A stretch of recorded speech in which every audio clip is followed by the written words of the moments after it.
My tiny whoops grooving like a funky jam. I dip through the doorway, spin by the cab, bounce off the toaster, yeah, I meant to do it.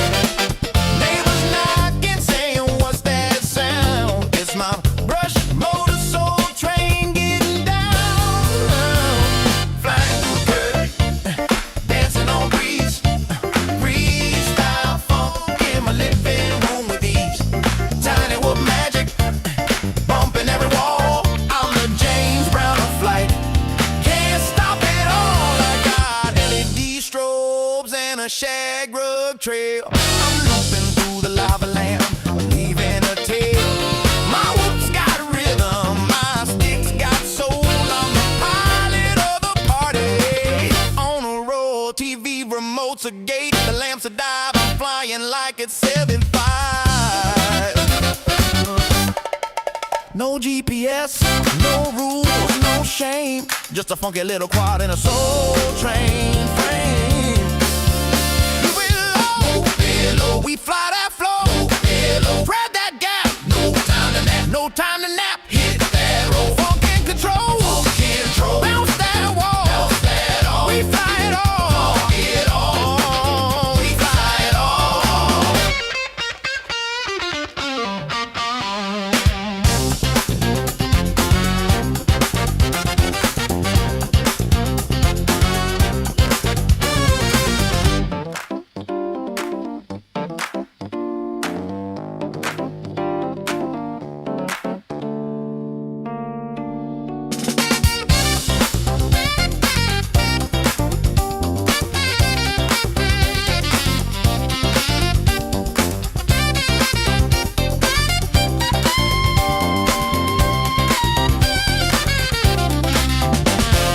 Tiny whoop love, funky and free. We fly indoors, we fly with glee. Whoop it, loop it, groove it, move it, bounce it, flip it, funk it, rip it, fly that soul, don't lose control. Tiny whoop love gonna make you whole. I thread the needle through the vinyl stacks, bounce off the mirror ball, never looking back. My quad's got soul, it's got style, it's got sass. It dips through the incense like a blast from the past.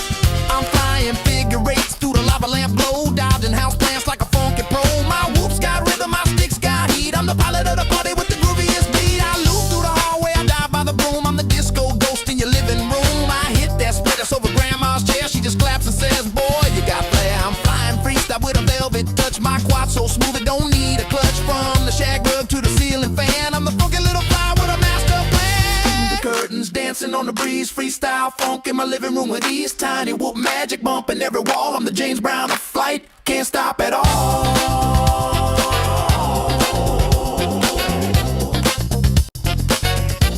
Can't stop at all. Can't stop at all.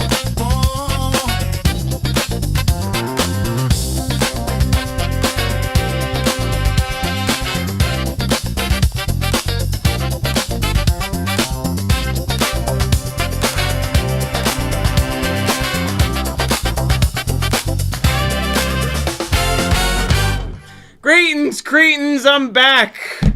Thanks for coming and hanging. It is Monday night Q&A. I just spent 3 days at St. Francis Tulsa Tough, the biggest Criterium Cycling Cup racing event of the year. I think pretty much in the world, you can say. That I don't think there are any other Criterium Cup racing is not point to point. Most cycle racing that people think about is Tour de France, and it's point A to point B. Here in the U.S., we have the Criterium Cup, American Criterium Cup, ACC, and the races are circuit-based, and so it's a lot more fun for the spectators because they get to see the riders more than once, right? So you get to see the riders come around over and over and over again. And you don't have to hold the events on this like massive long path where the logistics are a complete nightmare. You can have a 4-block, 6-block, 2-block circuit that has proper barriers and marshals keeping people off the course and all that good stuff.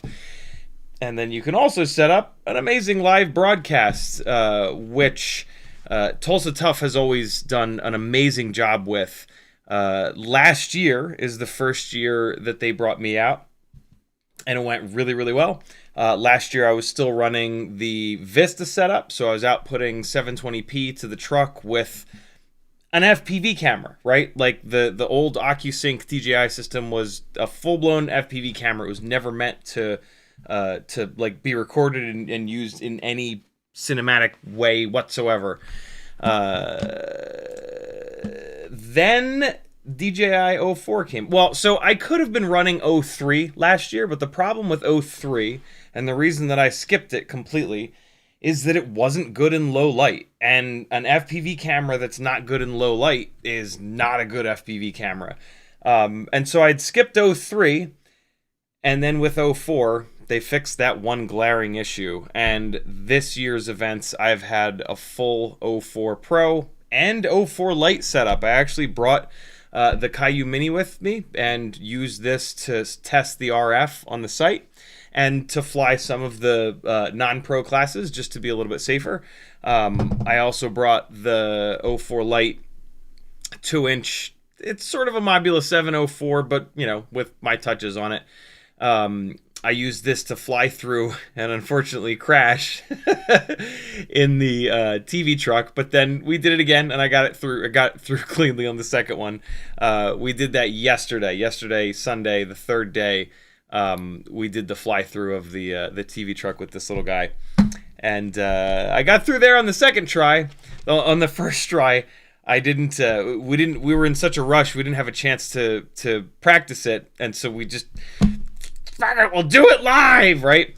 And I should have flew through the truck in the opposite direction. I would have been totally fine, but the direction that I chose to fly through the truck, there just happened to be 4 giant air conditioner fans right next to the door, and they were creating a crazy vortex. And so when I went to fly in the door, it just got kicked all over the place, and I bumped into the back of somebody's chair, and then it hit the ground. I got stuck under their feet, and then so they grabbed me and held me back outside, and I flew back up, and they took my camera again, and then I got on the second shot. So that was super cool. But the stars of the show were the AOS Cinas that you guys have seen me building and testing and using at Anniston. And just like at the Anniston live broadcast Criterium Cup, these two performed absolutely phenomenal. The 3.5-inch rig was for sure the star of the show with the bi-blades. The runtime, the stability, the power, this is wild. I'm so happy with this build. I did fly the 3-inch build quite a bit just because it's smaller and it's lighter and it's still got good efficiency, better than any of the rigs that I've had in the past. The other massive change with this gear setup is that the FAA changed its rules so that we can put in a waiver to bump the 250 gram limit up to 400. And so that's what allows me to fly these. Although this 3-inch AOS Cine V5 is pretty close to 250. This is not that bad either. This looks big and heavy. Like this AOS Cine 3.5 version 5, it looks big, right? I mean, I guess it kind of is big, but it looks sort of intimidating. But it's small motors. It's the exact same electronics package as all the rest of these, right? It's an AIO, it's a VTX, it's a camera.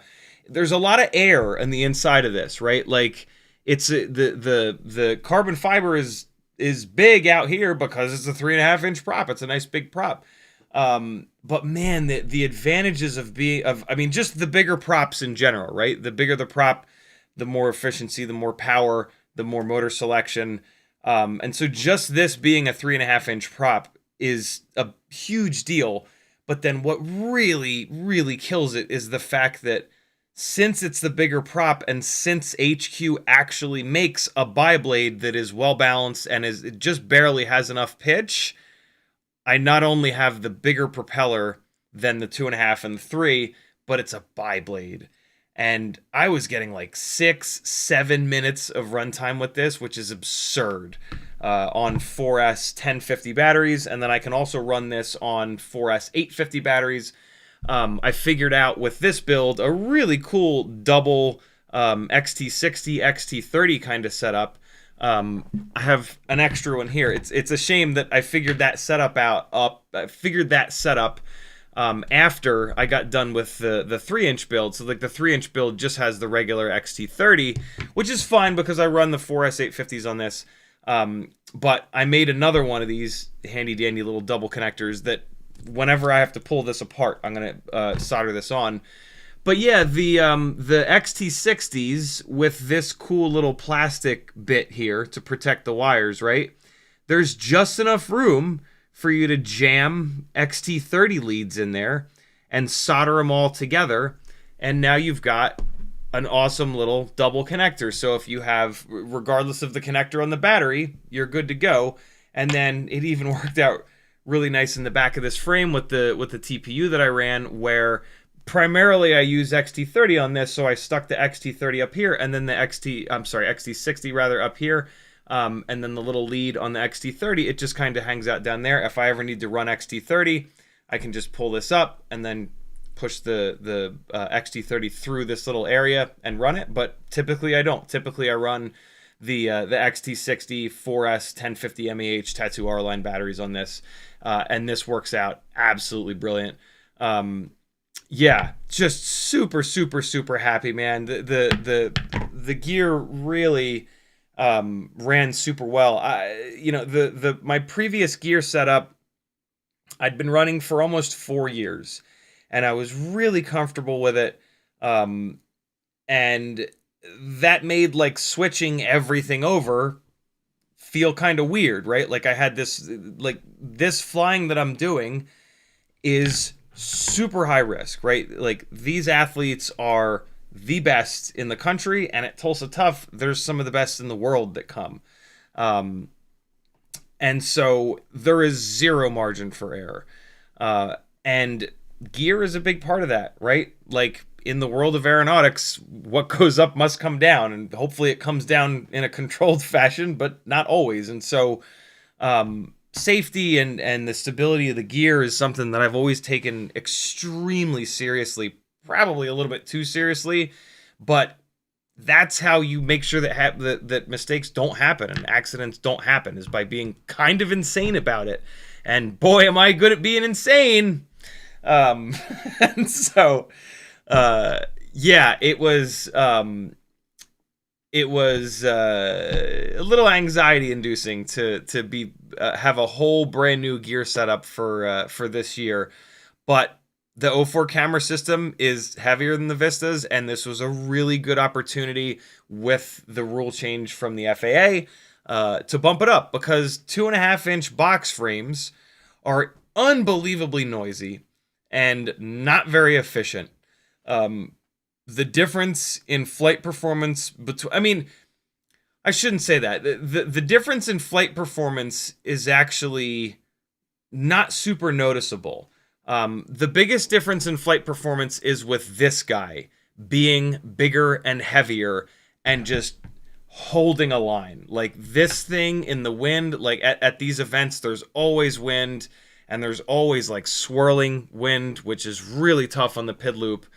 And so to have something this big and with some extra weight to it made a massive difference. And this just trucked down the middle of the street. Like, I was so impressed by this. It was flying the 3-inch rig was always like, aw, like I just wanted to fly this the whole time. But I don't have, as I found out, I need like 2 more of the 4S 1050 mAh batteries for this.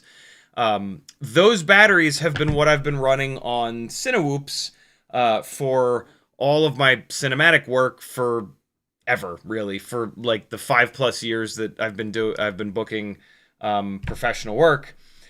And so I have a bunch of them, but I don't have a ton of them like I do for the live broadcast stuff, right? Like with live broadcast, when we're getting like 4 or 5 minutes of runtime per battery to keep the weight down as low as possible, right? You got to have a ton of batteries. You got to have a shitload of batteries charged for when the event starts, so that by the end of the event, you still have batteries left. Yes, we keep batteries on the charger, but like you get behind and weird stuff happens, and you have to have like way more batteries than you need. And I knew I was going to be completely fine because I had both rigs. And so I had plenty of the 4S850s for this, and much like the same batteries that I ran the 2.5-inch rigs. And so, yeah, I had plenty of batteries between the two of these, but I would have loved to have just flown this the entire time. But again, didn't have quite enough. Just yesterday, actually, I figured out something that I'm shocked that I hadn't figured out in the past, which is that, so the most stressful is right at the end of the event. So you'll have like 4 laps to go, 5 laps to go, 3 laps to go. I will cover a path. Typically, it's like from the last corner, from the second to last corner, through the last corner, through the start-finish line. That's usually the FPV path. And then there's sometimes, in this case, there's a whole drone team there. Midwest Drone Productions, who are world-class, and they put a Mavic 300 feet up in the air and give this beautiful down-facing shot. And so Mavics are flying for a half an hour at a time, so if they change the battery within a half an hour of the end of the race, no sweat. For me, it's way different, right? 5 minutes of runtime, 4 minutes of runtime, 6 minutes of runtime. And so, like, I have to sit here and sort of, like, do the math as the laps count down to make sure that I'm going to have enough battery for the last sprint, and the last sprint is nuts. Like, these riders will, like, they'll run around at, like, 20-ish miles an hour for the majority of the race. These are hour-long races. And so they'll go 20, 25 miles an hour. Sometimes they'll have a little sprint. They'll get up to, like, maybe 30, maybe 35. But holy hell, the second to last and the last lap, they are 35, sometimes 40 miles an hour.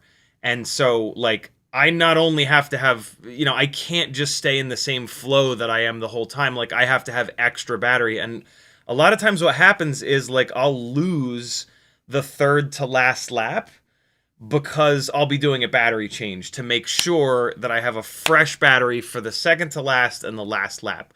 Well, what I realized yesterday is that I can just put batteries on both of these. And what I did is I put the 3-inch rig up in the air with 4 to go. And I flew 4 to go, 3 to go, 2 to go with this. And then this is sitting on the table with a battery ready to be plugged in. Rip this to the table, slam it down, unplug it, plug this right back up in the air for 2 to go and 1 to go. So that worked really, really, really well. And I'm sort of embarrassed that I previously hadn't figured out such a simple kind of thing. Usually what I'll do is try to fly the same rig and just, really get used to it. Because in the past, it's been 2.5-inch rigs on different frames. QAV Pro, Cine, QAV Pro, I forget which one. The 2.5-inch QAV Lumineer frame. And then the AOS Cine 2.5 V1. That's been my gear setup forever.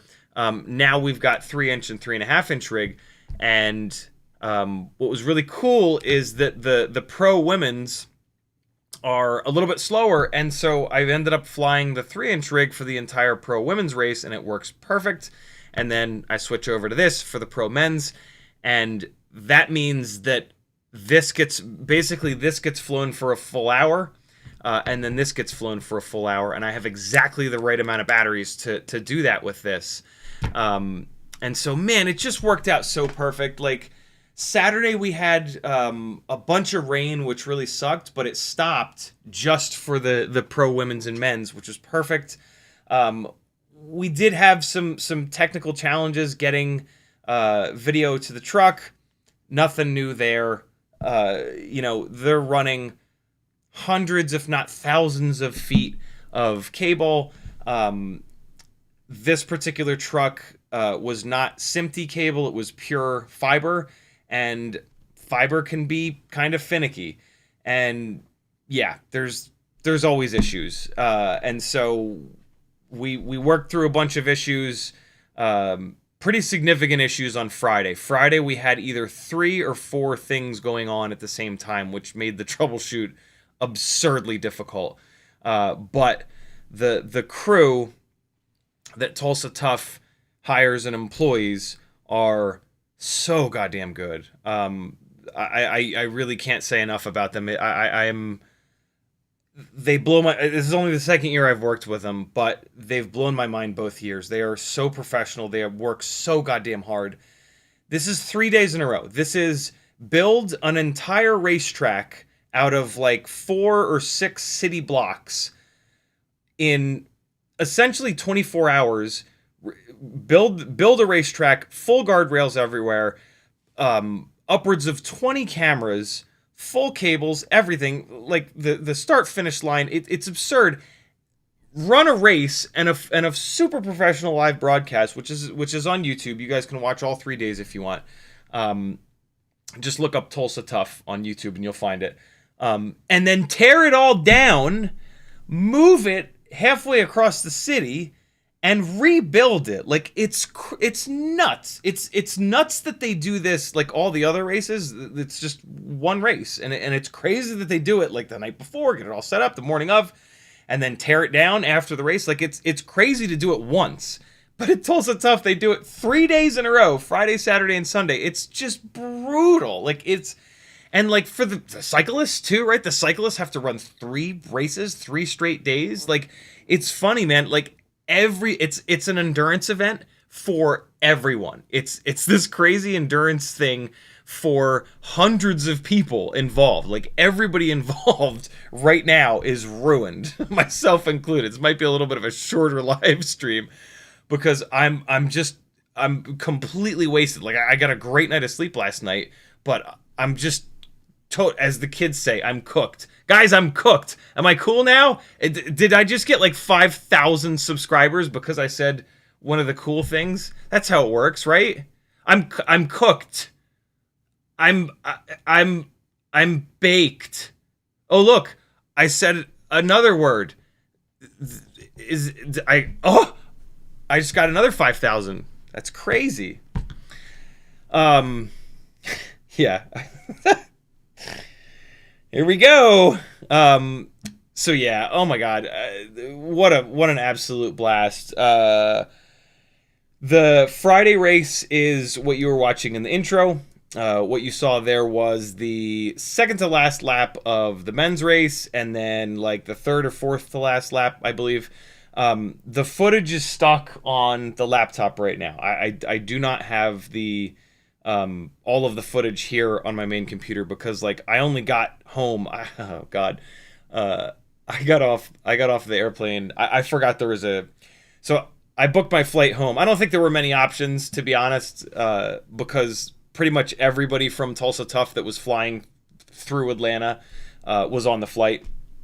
So I think this was really my only option. But like I kind of forgot that there's an hour time change. I lost an hour on the way home. But the flight was leaving at like 12 something, and it's only like a couple hour flight. So I was like, in my mind, I was like, I'll be fine. Get home like 2:30, maybe 3, beat the traffic, get home. It'll be, no. The flight landed at like 4 something. And then by the time I got in the car and got out of the parking lot, it was like 4:30, and I just got hammered in traffic on the way home. So like, I didn't get home until, I don't know, maybe like 6:30. And then made some dinner for the family, got a very warm welcome, which was super, super nice from Maggie and Florence and Teddy. Yeah, gave them the recap, and here I am. So yeah, I did not have time to get the footage off of the laptop. I have 3 full days of footage, which is absolutely amazing. This is also the first time I've ever come home with footage from one of these events, because with the Vista, unbelievably, if you send footage out of your goggles, you cannot DVR it. So for the last 4+ years of flying these live broadcast events, the only proof, other than the live broadcasts, which of course live on the internet, the only proof that I was ever there are those live broadcasts and a couple of batteries worth of Insta360 Go on the AOS, the old school AOS Cine. Eventually, I found a Insta360 Go mount and put it on there. But the Insta360 Go 2 is a kind of a pain in the ass. Like, the battery life is embarrassingly short, and so I would only get like literally 1 or 2 batteries before the battery's dead. And then, like, the controls on that thing are terrible, and, like, you have to figure out what it's doing by, like, the sequence of flashes, and I didn't really ever use it enough to, like, learn it. And so, like, it was just always a nightmare. Like, I would come home, if I was super lucky, with, like, 1 or 2 files from it. But 04 records 4K 60 on board. It might even record 4K 120 on board. I can't wait to look at this, but like when you set it to, if you want 120 frames a second, you have to turn it down to 1080, which is fine, right? Like, nobody watches anything anywhere other than their phone, and so 1080 looks great on a phone. And so I flew a bunch of stuff in 1080 120. But then when I pull on my laptop in my tired stupor Friday night, when the air conditioner in my hotel room wasn't working and it was 76 degrees and I couldn't sleep, and I said, screw it, I'll just do an edit until 4 a.m. in the morning. I swear to God, the footage is 4K 120. I don't know. But I looked, and it said it was 3840 or whatever the hell it is width. And it was 120 frames. That reel that I put up on Instagram, I go all the way down to 25% speed on that, and there are no missing frames. So, like, I don't know. I gotta check that out. I if that's like a hidden perk of 04 Pro, I didn't know about it. But if that's the case, boy, is that cool! Holy hell, 4K 120. That's ridiculous. So I gotta check that out. But yeah, I have hours, and I have 6 hours, because each race is about an hour. I have roughly 6 hours of flight footage from these events. No, a lot less than that, come to think of it. Because one of the other amazing things about 04 Pro is that on my effing goggles, I can push the down arrow and push the enter button and either start or stop recording. And holy Christ, is that nice to not actually have 6 hours of footage, like more than half of which is this. Here, I'll show you. This is like the goggle DVR footage. Well, no, actually the goggle DVR turns on and off too. But a lot of roughly half of the time that I spend is spent like this. Where is it? Come on. It's spent like this. Sitting on the ground, waiting for the pack to come back around, right? I only really have enough range in the city, right, where there's buildings between me and the rest of the racetrack. I only really have enough range to cover like one straight, the corner, and then another straight. And most of these racetracks have at least 4 corners, sometimes 6, sometimes 8. Day 1 had 8 corners. Day 2 had 6 corners. Day 3 basically has 4.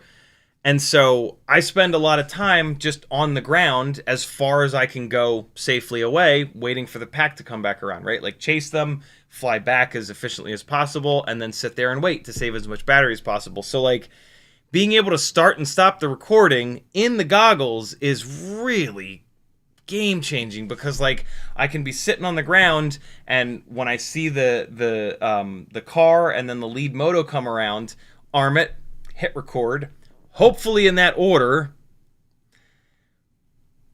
When there's pressure, like, you know, towards the end, maybe like right before the last lap, sometimes what can happen is, like, you know, maybe you hit record first and then arm it, and like DJI in their infinite wisdom, somebody was like, you know what we should do? If they hit record first before they arm, we'll make it so that only the goggles record in low quality. The onboard doesn't record. That'll be a good idea. That totally won't screw anyone over ever.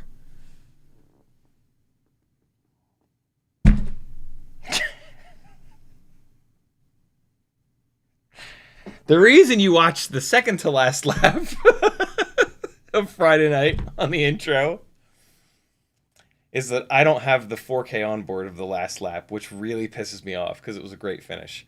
But what is kind of cool is the second to last lap is where most of the strategy kind of unfolds. There are the cyclists are on teams, and they save like 30% energy if they're what they call on the wheel of the guy in front of them, if they're drafting basically. And so there's an incredible amount of strategy. It is so fascinating.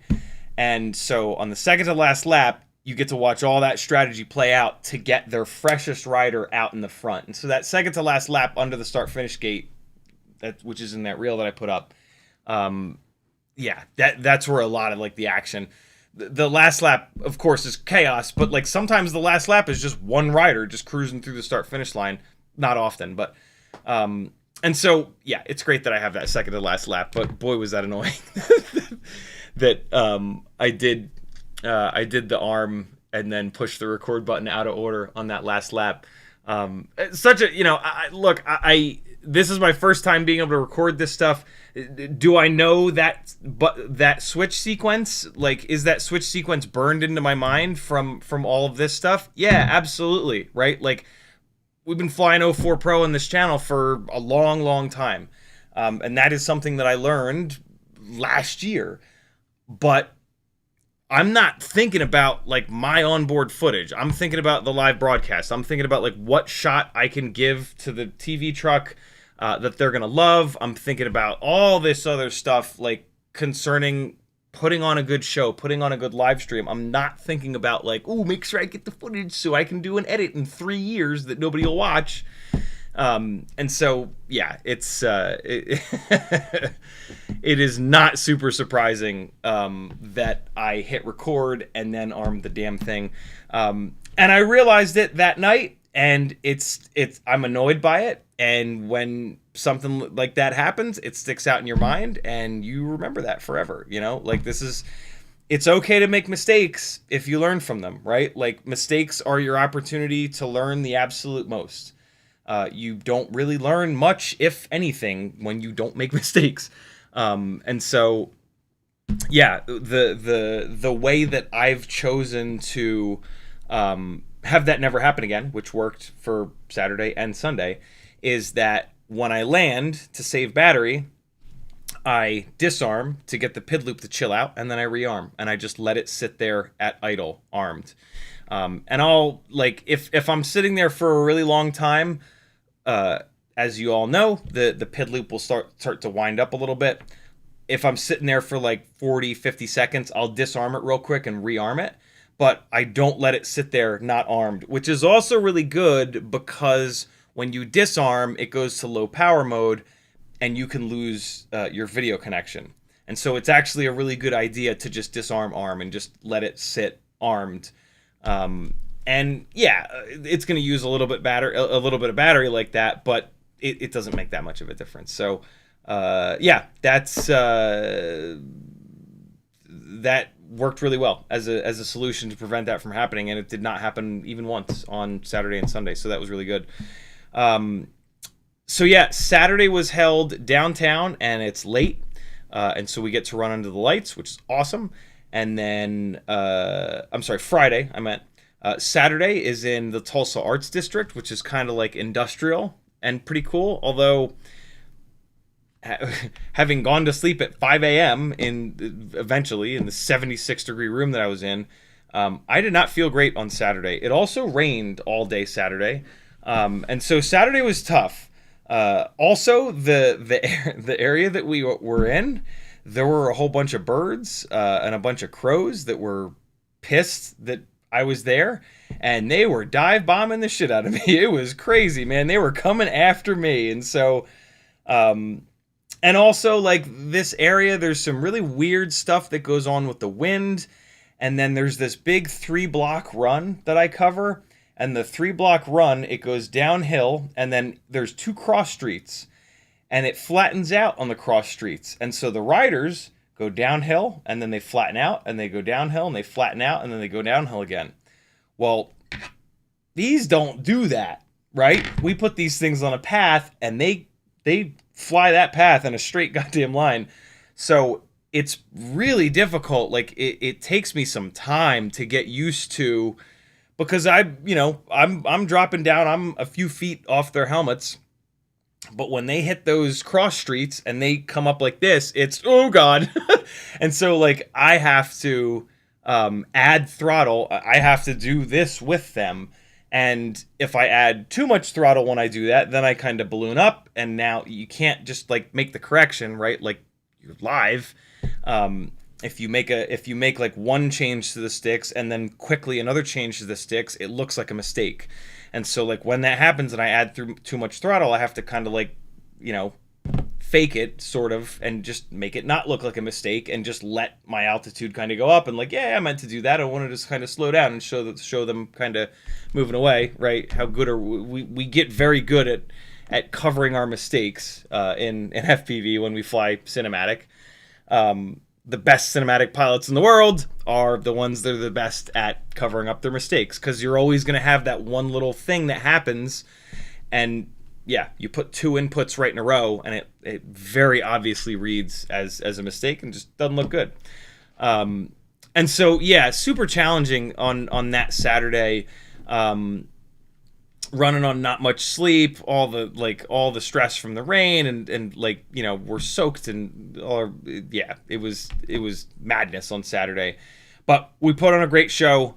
I got an awesome night of sleep Saturday, and then Sunday was just the greatest. Sunday is down by the river, and there's so turn 2. So the start-finish line along the river, and then they make a 90-degree right, and they go up what's called Crybaby Hill. So turn 1, 90-degree right, and then they go up this absurdly steep hill. These are bikes that are geared to go 40 miles an hour, and now they're going up this ridiculous incline. And so it's called Crybaby Hill, and every year there is a massive party on the outside of turn 2 of Crybaby Hill. There's stages, there's bands, there's booze, there's, like, it's absurd. It is such a thing, man. They know how to have a good time at this, and, like, they're passing beers out to the riders as they come by. They're throwing, I don't think they're throwing water balloons, but they're throwing water on them from cups. It's just nuts, dude. And it's like, everybody in the cycling world knows about Crybaby Hill. It's really, really cool. And I was in it on Sunday, and Sunday was a great day of flying. I tried a couple of camera moves that I'd been kind of envisioning for a while, but I hadn't done because they involved, like, some kind of backward stuff and some, pretty fancy flying. And I just felt comfortable enough to try them, and they went really well, and they looked really good, and, I got the reaction that I always hope to get, which is the truck going, oh, ooh, hey. But, hands down, let me see if I can find this. I'm going to try to tell you the story of this as I'm trying to find it. I had, I think, what was the most rewarding, just like one of the greatest moments in over a decade of FPV on Friday at the beginning of the women's race. And so our drone team is set up on the second to last turn, and there is I'm looking at it right now, 1, 2, 3, 4, 5, 6, 7, 8, 9, 10, 11 11-story building, 1 block over, that last year and this year, obviously, I'm going to do building dives and then try to dive down onto the pack, right, and pick them up and provide, like, the sickest shot ever, right? Like some Justin Skinner type stuff when he does Formula D in Miami Beach and any of the city circuits, right? And so last year, with the 2.5-inch rigs, I was never really able to get that dive perfect. It's windy, the winds are swirling up there. It's a super challenging environment. This year, the first time so we have to in the live broadcast world, we have to do what's called selling the shot. We have to show the director, who's the one that chooses what goes live from all of the different cameras coming into the TV truck.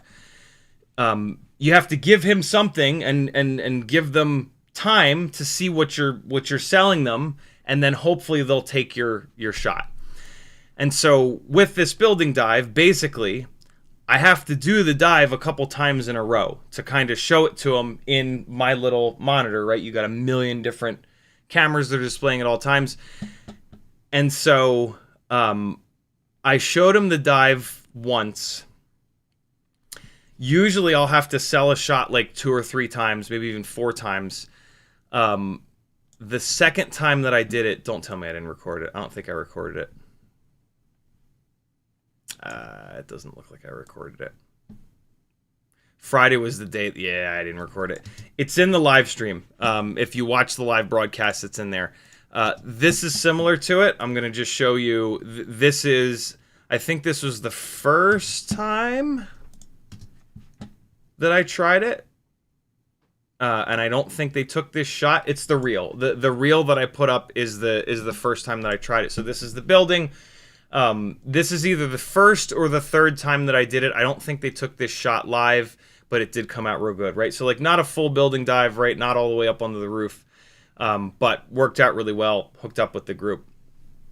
The second time that I did that dive, during the women's pro race, my camera got taken, and it was about as close to perfect as possible. Like I was probably like 5 feet off the building. I got the elevation just right. I got the angle just right. I got the timing just right. And so we're set up behind one of the jumbotrons. There are many jumbotrons. And so like it's basically like 4 city blocks. I believe it's like 1, 2, and then 3, 4. And they've got a bunch of these jumbotrons that are playing the live stream feed. And there are hundreds and hundreds and hundreds, probably upwards of like 1,000 spectators out there. And so, yeah, sure, spectators get to see the riders come around, but then they wait like a minute. And so the spectators tend to gravitate towards the jumbotrons, right? So you've got hundreds and hundreds and hundreds of people watching the live broadcast, right? And they all obviously like love the FPV coverage. It's ridiculous, right? Nobody's ever seen it before. FPV is new, the Olympics, right? Like we know this. And so like when the FPV footage gets taken, a lot of times like there'll be some cool reactions, and like you'll get somebody going like, "Oh, damn."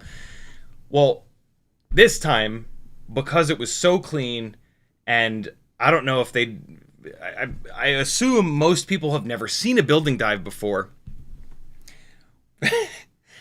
When I hit that and he took the camera, and I'd been coming down the building for like maybe 1 second, it sounded like the whole city of Tulsa went, "Oh!" Like it echoed through the streets of these 4 city blocks. It was the fucking coolest thing ever. It was this mix of like gasp and like, "Oh shit." It was so fucking cool. Like that shot is so hard on everyone. It's so hard on the director, Tony, to like know that I'm gonna do it, to like hope that I get it clean without doing it like early and overrunning them or having to bail or like anything weird happening. Like it's so difficult. That is the most difficult thing to time, like for everyone involved. And on the second hit, we fucking nailed it. Like last year I think we tried it 3 times, and it was timed wrong all 3 times. 2 of the 3 I overran the group. And so it's a cool building dive, not super close to the building like this year, but it's a cool looking building dive. But then I overrun the group, so it's just me flying down the street, and then eventually the riders come out from under me because like I can't just turn around, right? It looks terrible. And so I was pretty like annoyed that I couldn't get it clean last year, and this completely made up for it. And it like, I will remember that moment forever. That is for sure like top 5 FPV moments for me ever. It was just, I didn't expect it. Like it's just the sound of like hundreds of people in multiple blocks being like, oh, it was so sick. Oh my God. So that, I think that was the highlight for me. That just like, it was just so cool. And like, I had to keep it together. Like, you know, it happened like as I'm coming down the building, and so my brain is just like, oh my God. But then I gotta keep it fucking together and like hook up with the group, and then like, you know, match speed with them, and then run around that last corner, and then like stay on them all the way through the start finish line. And then, like, as soon as I break off, I come to come back the other direction to come home, or to get back to that corner, whatever I was doing. And I hit stop recording, and I'm just like, yeah! Like, oh man, it was so fucking cool. It was so cool. I'll find it on. If any of you are looking at that, or are gonna watch the live broadcast, it's early on in the women's pro race. So like the live streams go all day. They have a ton of different classes. But the last 2 hours, I think the live streams are around 10 hours. The last 2 hours are the pro women's, the pro men's. You'll see it. If any of you are planning on watching this, do me a huge favor. In the comments of this live stream, leave me the time code of where it is in that. And we'll come back to this and we'll look at it, because it was a very solid building dive, which is really difficult to do like on demand when you're live. You know what I mean? Like we go out and screw around just flying by ourselves, and like we try a building dive a couple times, we'll like nail it on like the 5th or 6th time, right? To do it like in this setting and to time it perfectly so that these cyclists that are coming around are just at the very bottom and you link up with them, it's just absurd. And for me to have gotten the elevation just right, the timing just right, and then to stick to the wall, not get pulled off the wall because the winds were swirling and whatnot, man, like that was magic. That was legitimate. Like, you know, there's just moments in FPV where everything kind of lines up, and in a live broadcast setting, that's a scenario where like that tends to not happen, right? There's a million things going on. There's like, you might get like 4 things to line up, but the 5th and 6th are never going to line up. In this case, like almost everything lined up, and that was, yeah, super, super, super rewarding. So that was my highlight. There's lots of highlights from this weekend. Our drone, just getting to spend time with the drone team. Todd, Greg, Cassandra was total magic. Absolute professionals, beautiful human beings, world fucking class. All of the rest of the crew, again, just so amazing. The director, Tony, like just everybody involved. Drew, the producer, like Brad Soner, who is solely responsible for bringing me into the world of Criterium Cup racing. Brad is the announcer and just an amazing human. My God, what a awesome group of human beings to spend 3 days in the fucking trenches doing the best cycling broadcast in the US. I'm so fucking lucky. My God. I'm yeah. So I'm trying to think of some of the other like kind of funny moments. Somebody had a donkey. Somebody was walking around with a donkey, which is the most Tulsa tough thing ever. The Caillou Mini fail-safed when I was testing on the third day. I was flying it back over some grass, and the racetrack goes up this block, and it looks a lot like the the block right before it. I didn't realize how far down I'd gone, and so I'm just flying it back, just staring at RSSI and link quality, not RSSI, RSNR rather. And here comes the street. I'm like, cool, here's where I make my left. And I'm flying over the grass. Everything's cool. Like, tiniest little LQ blip. And then gone. Video, everything gone. And I'm like, what the fuck was that? And I go bounding up the hill, looking for it, where I think it's going to be. And I get, like, up the hill a little bit, and ELRS won't reconnect. I'm like, that's super weird. I guess it threw the battery, or the battery went dead or something. I'm like really confused by that. Run back down to the truck, grab my goggles. My goggles were plugged in to the feed, and so I just put them down to go up. I wanted to make sure that it wasn't on the actual racing circuit, the street. And so I wanted to get up there as quick as I could to scream to the marshals, hey, clear, drone down on the course, kick it. And so I got up there, and I screamed that, and they're all like, no, it's not, there's nothing, we didn't see anything. And so I went back down, I got my goggles, I looked at the DVR, or rewound them, and I'm like, yeah, it's definitely going to be near there at least. I go back up again, I'm like, did you find it yet? I'm like, nope. I go back into the goggles, and I rewind it, and I'm like, yeah, I'm coming back. Yeah, White House, there's the street. I come out of the goggles, I look around, I'm like, where's the White House? Like, I'm trying to orient myself, right? And I'm like, and then I go back in the goggles. I'm like, oh, okay. Now there's like a little covered driveway. How's the covered driveway? I'm like super confused. Like, what the hell is going on here? And I go back in the goggles and I rewind it. And I'm like, okay, there's the start finish line. There's where I go over the grass. Here I'm coming home. And I'm like, okay, yeah, White House.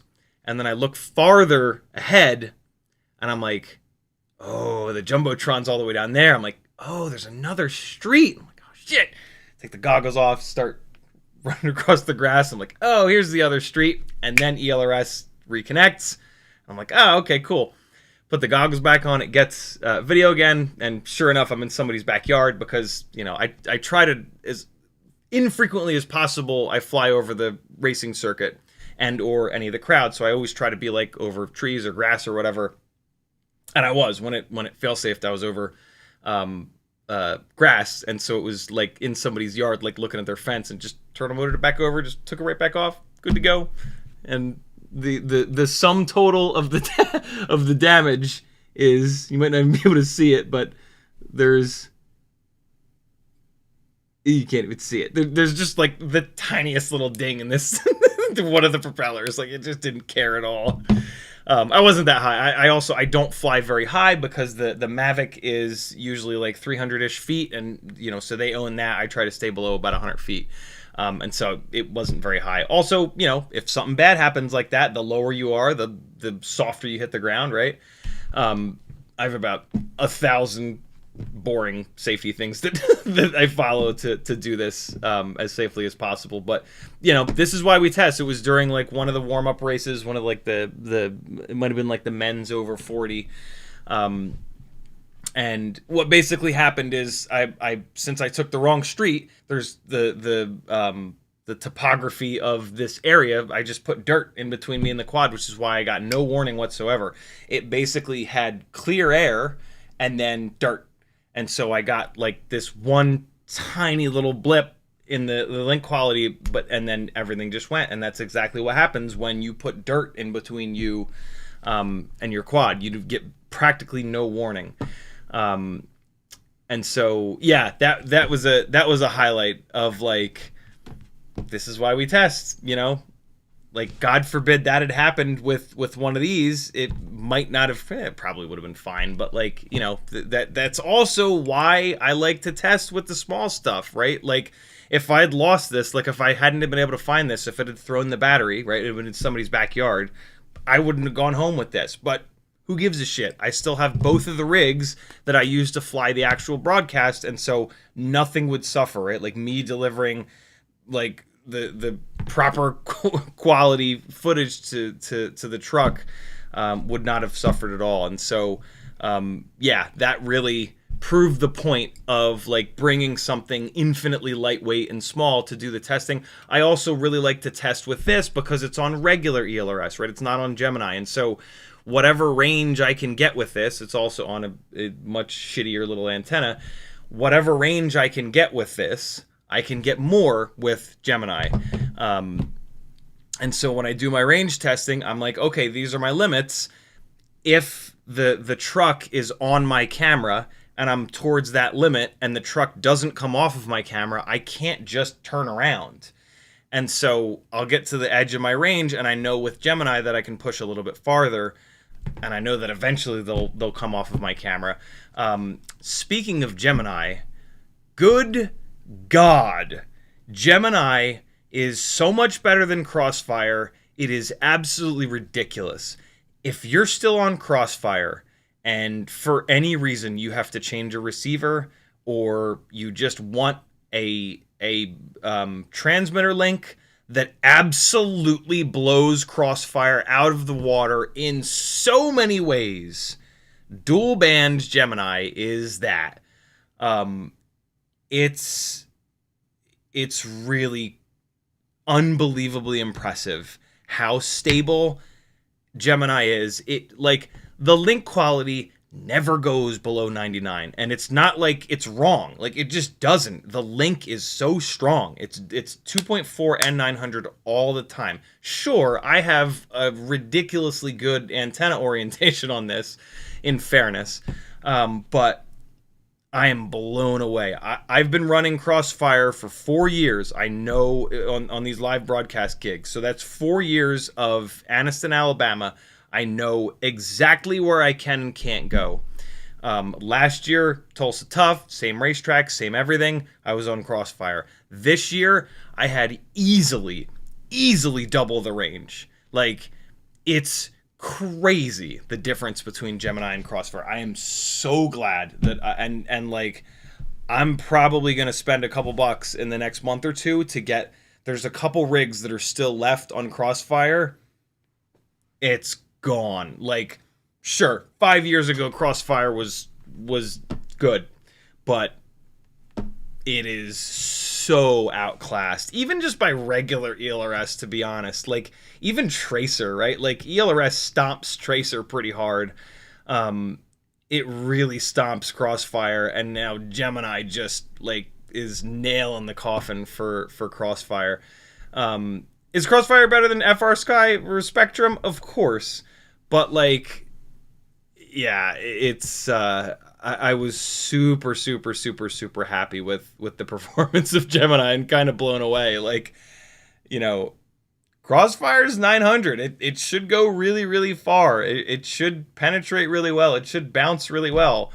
But boy, oh boy, ELRS has just annihilated TBS. Which, you know, kind of makes sense, right? TBS hasn't done anything to improve Crossfire in the last, like, 5 years, you know?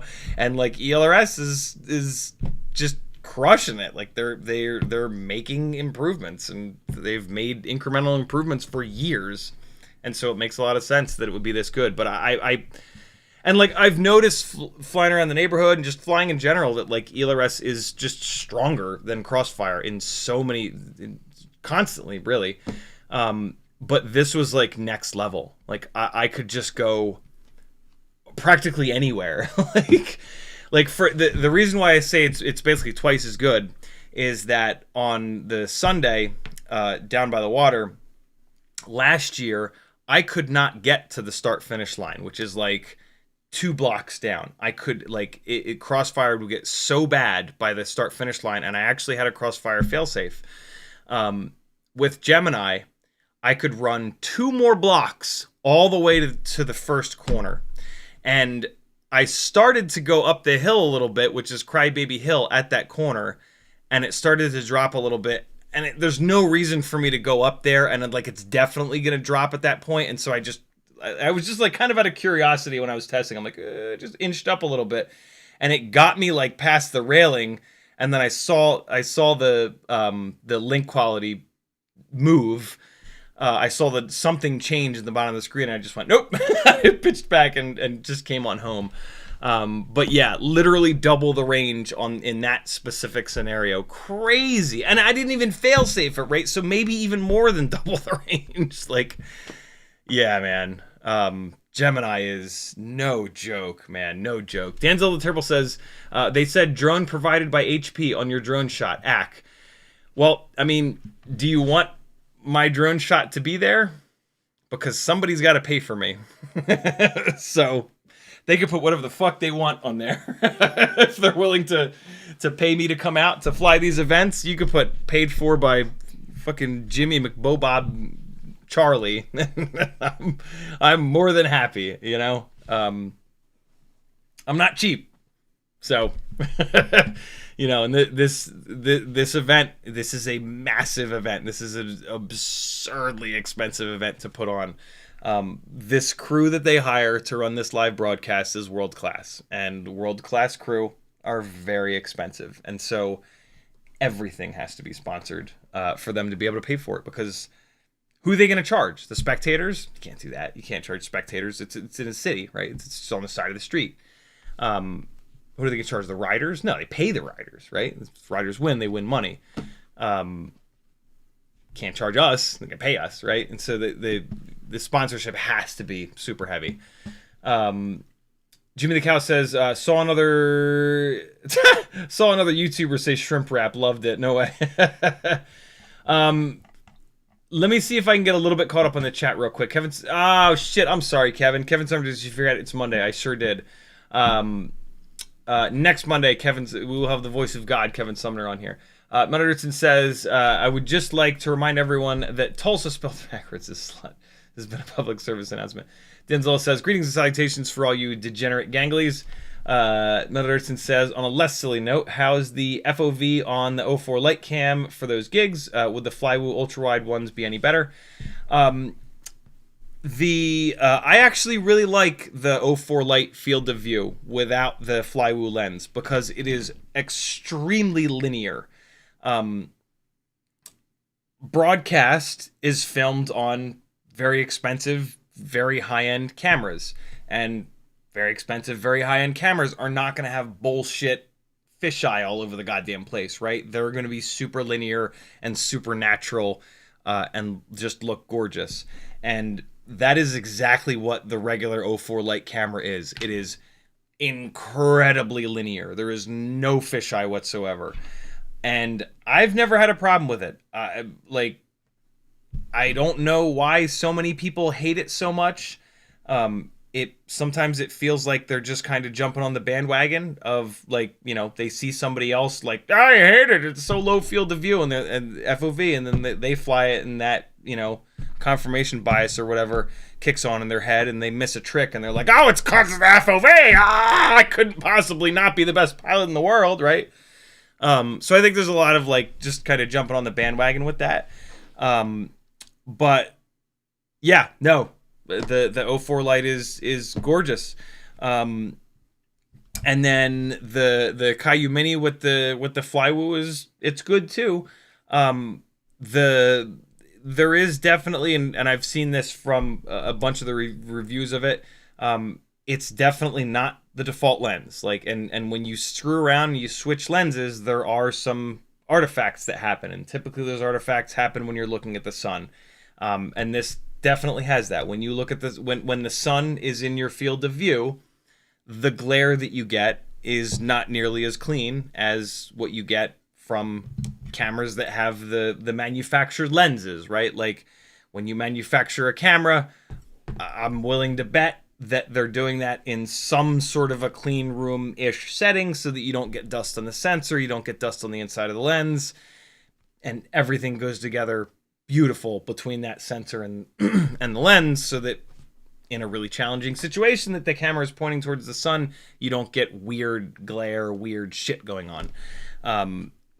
And yeah, the Flywoo camera, as good as it is the 04 with an aftermarket lens swapped on that I assume that Flywoo is doing, right? I assume that Flywoo has not contracted DJI out to take their camera and put, a different lens on it. I'm assuming that, I have a feeling that Flywoo is literally cutting the DJI 04 cameras opened and gluing their lens on. And so, yeah, the Flywoo lens, it's really cool that it's wide angle, don't get me wrong. But in this kind of a setting, I actually really prefer the regular 04 light setup. Also, less field of view means it's more zoomed in, means I don't have to be as close. And that's really, really nice. That's why the me chasing little RC drift cars with the regular 04 looks so good, is because I can be a little bit far, I can be a couple inches away from them and still fill the whole frame with them. And so there's a lot of advantages to the 04 light. I almost wish that the 04 Pro was not quite as wide angle. But yeah, that's super wishful thinking. But Drublick Mike says, badass job this weekend. Thank you, dude. Denzel the Terrible says, aren't you limited to 20 lipos on a flight? How do you manage that, assistant?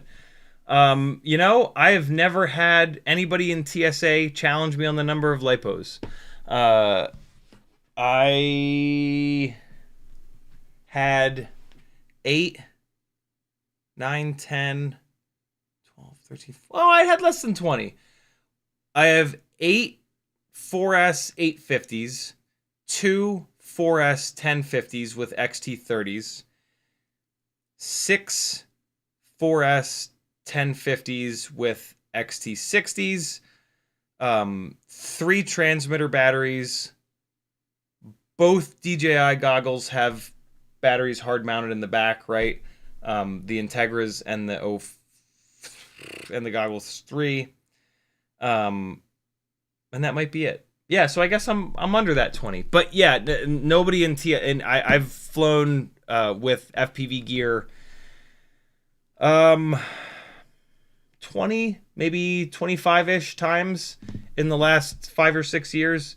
And I've never had a single issue with the batteries. Lately, they haven't even been pulling the batteries. Lately, the newer scanning machines are better at being able to tell what the substance is. Like if you've ever peeked around at the screen, it's all there's all different colors. The colors denote the density, I believe, of the material. It's why they always know if you have a water bottle, because I think it's the density of water is very close to the density of things that go boom. And so that's why they always make you dump out your water before you go through them. But they're getting a lot better with the tech. And so the new scanning machines are even better at telling what the substances are. And one of the things they're a lot better at is telling what is lithium polymer. And so they're not even making me take my batteries out anymore. And then they're not pulling the batteries and swabbing them or anything like that, which is crazy because the way that I have these batteries all packed in the fire safe lipo pouch with the wires all sticking out, it must look insane. But I mean, everybody has lipos, right? Everybody has a phone. Everybody has a backup charger. Every piece of tech has a lipo built into. Although I guess now it's starting to move towards a lot of 18650s. But yeah, no, I've never had an issue with that. But apparently I've never flown with more than 20. Maybe the X-ray guy is sitting there and going 1, 2, 3, 4, 5, but I really doubt it. I really, really, really doubt it. Ryan Sadat says, looks like we won't be getting the 1207 in 1.5 millimeter shaft after all. Really wish HQ would surprise us and give us 1.2 by 0.9 by 3 in 1.5. Why do you say that? Did I miss something over the weekend? I don't. The 1207 is the Gem Fan. So I'm gonna take a guess that Weebleed pulled it from their website, maybe. Let's search for 1207. And so here's the, oh, nope, that ain't it. This ain't the one. It's not 1207, it's 1209. 1209. I think, isn't it? The 1219 is really good. The 1.5 millimeter shaft 1219 is an awesome propeller. But the newest Gem Fan, it is 1207. The blade profile looked like the old one. Oh, yeah, look at that. The option for 1.5 millimeter motor shaft is gone. That's a shame. I don't like this prop anyway, though. This prop is too lightweight and it's too fragile. This prop is fragile on the same level as the Newbie Drone Azzy prop. And I don't run the Azzy props because they're too fragile. And so I personally, I don't care. I would also love an HQ ultralight with a 1.5 millimeter hub. But yeah, I actually personally don't care that we're not going to get the 1207, because the whole point of the 1.5 mil shaft is that it's indestructible. The GemFan 1219 that we can get with the 1.5 mil hole is a really durable prop, and so I think that's a much better match than that 1207. And then yeah, hopefully HQ will jump on board and do a 1.5, but don't hold your breath for that, because I've been asking Weebly for the 1.5 millimeter 1.2 inch props for a long time, and I know that Zotac has asked both GemFan and HQ on multiple occasions, and so yeah, I would not hold my breath for it. But just get the GemFan 1219. It's an awesome propeller. You'll dig it. Ryan also says, I snagged a broken Mobile 6 off Tiny Whoop for $40 with a Runcam Nano 3, and I think it's one of the original good cameras. Nice. I don't even want to fly it and crash it now. Jules says, why not use the setting in the goggles that starts and stops recording on arm and disarm, so it auto records when you arm and auto stops when you disarm? Because I've not found it to be 100%, but more important than that, you end up with hundreds of files, because in this type of scenario, I am arming and disarming, arm, disarm, arm, disarm, arm, disarm, and it's just such a pain in the ass. It creates so many files. It's just, that's the main problem. The main issue is that it just creates so goddamn many files, and sometimes I don't want it to stop recording after I disarm, or I want it to record I want to be able to arm it, hit record, and then disarm it, and have it keep recording. Like, I don't like it recording and stopping.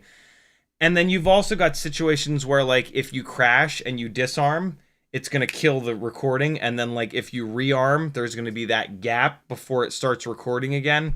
It's a much better scenario to just hit the button and have it start recording. I really wish that when you hit the button, it recorded on board and on the goggles at the same time. It's a little annoying that you have to arm first and then hit the button.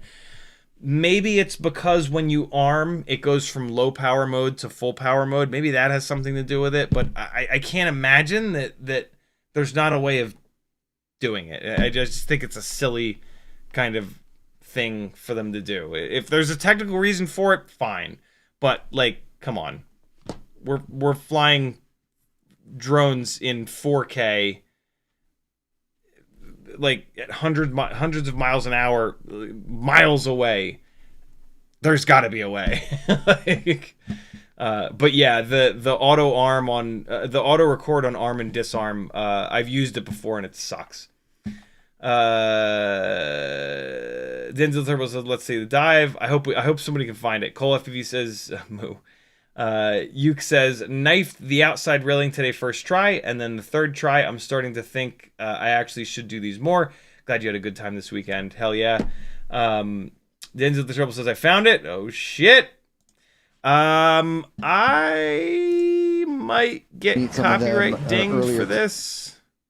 I'm gonna mute it, and I'm gonna try to only play like a second of this. But was that the one? I don't think that was the one. There should be a cleaner one than that. Maybe that was the one. There was a really, really clean one. It's at 30. Maybe that was the one. Maybe I'm just remembering it wrong. I don't know. This was a long weekend. I know for a fact that one of the dives I got, beautiful, perfect height, perfect everything. Maybe that was one of the later ones though. Yeah, I'm not sure. That should have been at the right time. If you can hear like the crowd go, oh, then that was the one. But yeah, oh my god. What a weekend. Public Mike says, your dive was 3:44:20. Jimmy, and then Jimmy the Cow says, moo. Denzel the Turbo says, oh, and we got that. Jimmy the Cow. YouTube just did the thing. Scrolling back up.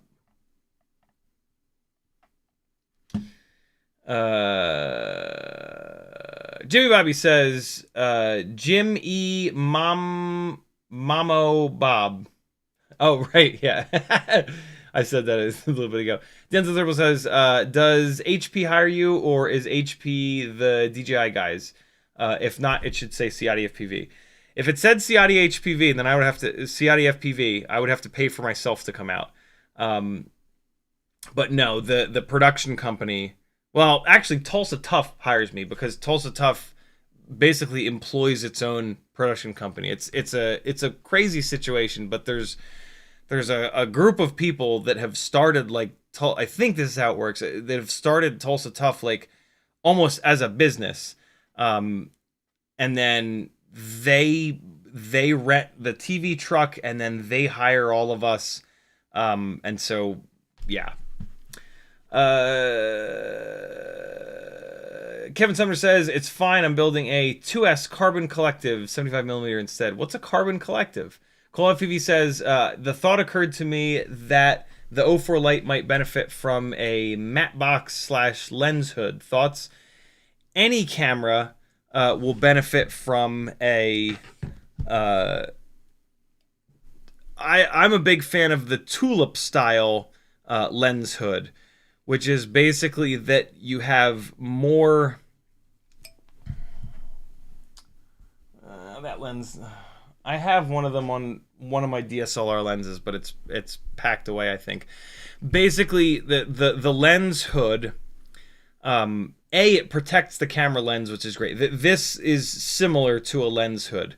And so you've got your camera lens, and then you put something like this, so that if the sun is shining like this, you'll get a shadow on the lens. A lot of the problems happen when the sun shines directly on the front piece of glass. And so if you can put like a lens hood on there, it'll give you a little bit of shade to keep that direct sun from hitting that front glass. When you have a really wide angle camera, sometimes you can't do that because the lens hood will show up in the corners. And so what you can do is you can make a tulip style lens hood, which is very similar to what I've kind of done here by carving in on these corners because the corners were showing up in the view. And so, yeah, my favorite lens hood is this tulip style where it's more aggressive on the top and the bottom, and then it's a little bit more aggressive on the sides, but then in the corners, there's damn near nothing. So, again, wide angle camera, otherwise you're going to get a little bit in there. And so, yeah, any lens is going to benefit from some sort of a lens hood, unless that's what you're going for, right? Like with still photography, one of the metas of still photography is how bad can I make this image look, because that's like artsy. And so like you take a picture like through the leaves of a tree, and like so most of the image is like out of focus leaves of the tree, but then you've got like your subject really crisp, like offset, and it's like a super artsy, gorgeous image. Well, one of the other ways they do that is with a lot of lens flare, right? And so like you can actually argue both sides of this. You can argue that like lens flare is a more artsy kind of thing. Typically in like live broadcast, you're not going for that. Live broadcast is a more editorial style of filming where you're telling a story, right? Like editorial is basically like we're telling a story with this, and the story is not like, look at this artsy fartsy fucking image with like this gnarly lens glare rainbow going on. And so, yeah, for live broadcasts, you don't want that. You don't want that like massive lens glare. You want to clearly be able to see the subject, in this case, the cyclist, right? And so, yeah, lens hoods are great. Lens hoods are great because you can remove them. You can, in this case, if I wanted to remove it on the fly, I would just take a pair of cutters and just cut, right? Not having a lens hood, if you have a lens hood, you can remove it. If you don't have a lens hood, you're going to have that glare. Cole says, I thought TSA only limited by total watt hour of all batteries. I think you're right. That sounds very familiar. CiottiFPV says, Weebleed has the air camera in stock, and they have the Fractal SP8 AIO. Surprisingly, first I've ever seen it in stock anywhere. Chris Croft says, have you disabled low power mode and tried to record before arming? I believe so, but it was a long time ago that I ran into this issue and I figured out the solution to it. And so I'm going to retry that. That's a really good idea. That's a really good thought. CiottiFPV says, it's got to be a setting. My 04 Lite will record on board and goggles at the same time when I hit record before I arm. Interesting. I worked pretty hard to try to figure it out when that was first happening. And there was no solution. The only solution I could find is the other way. So, yeah, and I've looked through all the settings. So, I don't know. And also, I have 3 04 Pros and 3 04 Lites that all function in the same way. So, that's weird. And I've also tried this on Goggles 2, Goggles 3, and Integras. So, that's weird. Kevin Sumner says Carbon Collective is a okay. Yeah. A Trades 75mm frame. Nice. I think I'm gonna end this live stream here because I'm just completely exhausted. I think we talked about all 3 days. I don't have. Let me play a little bit more of the footage. Yeah. Let me play a little bit more of the footage. So, because the footage is not all me just sitting on the ground. It is pretty much all action because I was able to just hit record and then hit stop recording. And so this is the 3-inch rig. By the way, it's getting kicked around here. This is day 1 at... this is just basically like in the city. This is like the middle of Tulsa. Chasing the 2 leaders and then showing the whole pack, trying to stay off of the racing surface for when that pack is coming back through. If the TV truck is holding on my camera, I will stay on the racing surface and show the peloton with a little bit of a head on. But as soon as that camera truck comes off of my camera, I get somewhere safe and I try to get my ass back as efficiently and safely as possible. I am right down there below the crew truck. The crew bus here, crewed rather. I'm right there off on the right in the corner. This crewed bus, these guys know how to party. And we were doing some really fun stuff. I would like scream shit up to them. And they would like open their shirts and like it was really, really fun. The cycling community is amazing. Me coming up really high like this is typically when the Mavic is not up in the air and I just want to give the truck some sort of a high shot in case they need it. Here's the building dive building. I think that this is early on, so this is probably me trying to sell that shot to Tony, like showing him that shot. Nope, this is between one of those warm-up sort of races, like over 40 or like Cat 1 and 2. This is before the pro races. So this is me just getting some stick time in, making sure everything is running okay. Might as well get a couple little shots here and there. Okay. So those flares there, they set those up for the pro women's race. So this is right before the pro women's race. This is also me trying to get a little bit of B-roll for any edits that Tulsa Tough is going to do here now over the next couple of weeks. So, you know, get him some dynamic skyline kind of shots here and there. Also, again, you know, when I'm doing a lot of this stuff, I'm typically like keeping a pretty close eye on signal noise ratio and link quality. This is also when I figure out where all the power lines are. So one of the reasons I'll go up high like that is exactly what I just saw there, is like, let me come down on these power lines, see how many they are, see where they're at. Tito's was a major sponsor, and they asked me to get some 4K footage of this Tito's area. So spending some time kind of flying around there, give Tito's some stuff to work with. I think they're going to have, I'm hoping there'll be a little edit on Tito's massive Instagram page with some of this flight footage. That would be a really cool thing to add to my resume. What else do we have here? Oh, there was a highlight on the second day. On I'd been flying the 3.5-inch rig, and so the 4S 1050 mAh batteries, the voltage drops off way more linear than the 4S 850s. And there was a situation at the end of the race where I was flying at the end of the women's race where I was flying the 4S 850, and like I was telling you guys, I have to really push hard on that last lap, and it eats up more battery than any other time. And so when I was coming back home after chasing under the start-finish line, the battery was just getting a little bit low. I think it was at like, I remember it hit 3.5, and then it was like 3.49, 3.48, and like 3.47, and like the pacing of 49, 48, 47 was just worrying me a little bit. And I said, nah, you know what? Like, I just covered the end of the race. They don't need me. I'm just going to park it in this little parking lot over here, just to be totally safe, so that I don't have to come bombing in at like, you know, 3.3, 3.2 volts. And so, and I always kind of scout that out and find like a really safe couple of spots where I can do this.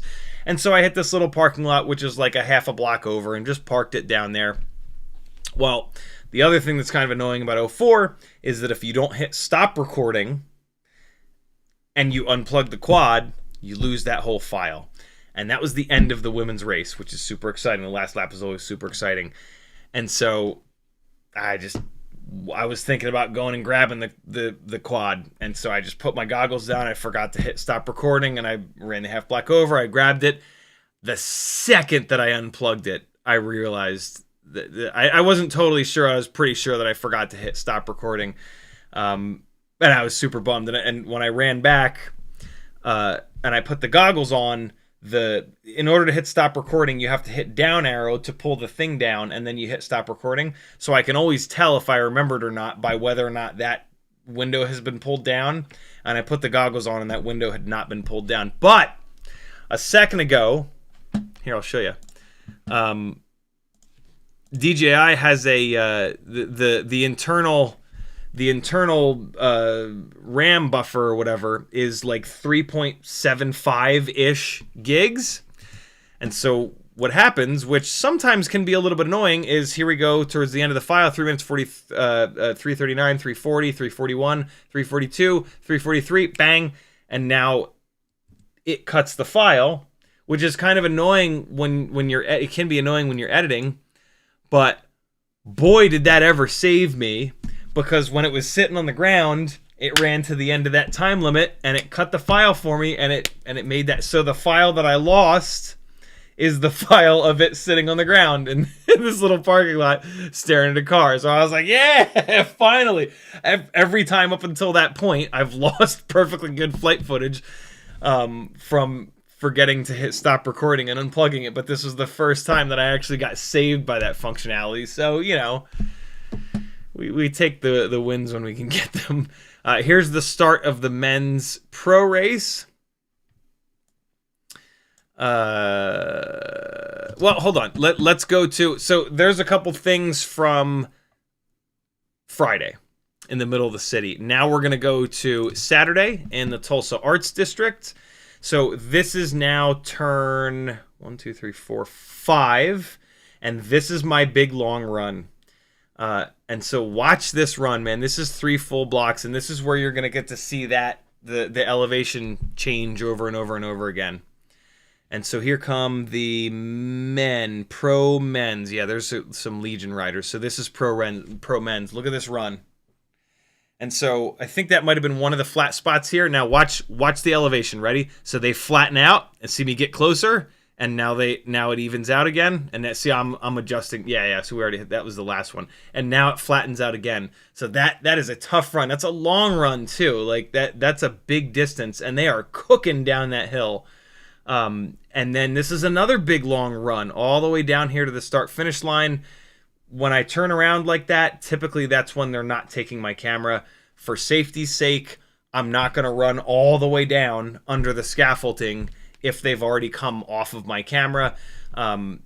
Early in the broadcast, I'll like test it out and see if they're going to like typically like they'll take your camera and then they'll come off of it and that's it. Every once in a while, they'll take your camera, they'll come off of it and they'll go back to it. But like, usually that doesn't happen. And so typically, like if I'm coming down that long run and they're on my camera, they'll usually stay on me around the corner because it just looks so cool.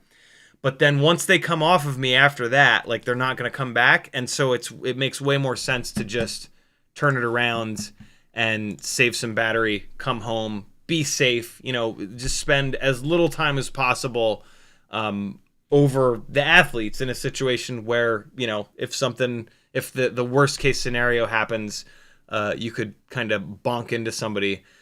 Here's some of the strategy that happens, man. Here's some of the stuff that you don't get to see without FPV, right? Like this rider just like chilling and just like letting the rest of this group come, right? You don't really see that very well on these corner cameras that are hundreds of feet away. And so this is the magic right here of FPV. You see all this moving around. Just I have the best seat in the house, man. These spectators, they think they got it made, but no, man, I'm the I'm the luckiest spectator here. I get to see all the cool stuff, but luckily it goes on the Jumbotron. Some of this goes on the Jumbotron. This second day, this boom cam here, a couple times that I was going towards this scaffolding, thinking about going under it, the boom cam was down a little bit lower than I felt comfortable. And so on the also, the TV truck was not staying on my camera very often by the time I got here. So I did not fly under the scaffolding more than like once or twice on day 2. It was mainly because of the boom cam. On day 1, the boom cam was way farther back, and I had plenty of time to be able to avoid it, but it was so close to that scaffolding that it was like, just not worth it. I was covering this big long run here, like that's where the money was on this day, and that was totally fine. And so yeah, I did not go under that scaffolding more than like once or twice on this day 2. But also USAC, the safety people, they were not super hot on me flying under the scaffolding at all. The event organizers told them he's going to fly under the scaffolding when it's safe to do it. Like, they totally stood up for me, and they were like, we trust you. We've worked with you. We know that you're super safe. You're the one that can really tell what's safe here because you're the one that's in the goggles. Like third person, when these things come full tilt blasting past at 30-40 miles an hour, it seems sketchy, right? And for like a bystander, yeah, sure, but I'm not flying over the bystanders. I'm flying over the cyclists, and the differential in speed between me and the cyclists is like 1 mile an hour. And so yeah, and like I know where all the power lines are, I know where the RF gets weird, I know where the wind hits me the hardest, right? And so like I'm the one that knows how to do this safely. Also, I want to continue doing this. And so I do a ton of stuff to make sure that this is safe. And, the non-safety people totally get that. But the safety people, it's their job to be overly safety conscious. I get it. But, yeah, they were not hot on me flying under the scaffolding. And so if if it would make the situation like if it was worth it, I would fly under it. If there was any question, or if it was even remotely maybe not safe, like, nope, just don't do it. It also felt like the scaffolding was a little bit lower this year. I swear to God, this scaffolding was maybe a couple feet lower than normal. And so that kind of added to it as well, of like, yeah, let's not fly under this every single pass. And you know, the truck was absolutely thrilled with. There's one of the birds, dude. There's one of these goddamn birds that kept coming after me. There he is. Look at him. Ready here. He's you little devil. I did a lot of backwards flying. I'm getting very comfortable doing it. It's the perfect scenario for it. This is a closed course. There are tons of marshals whose job is only to keep the course clear.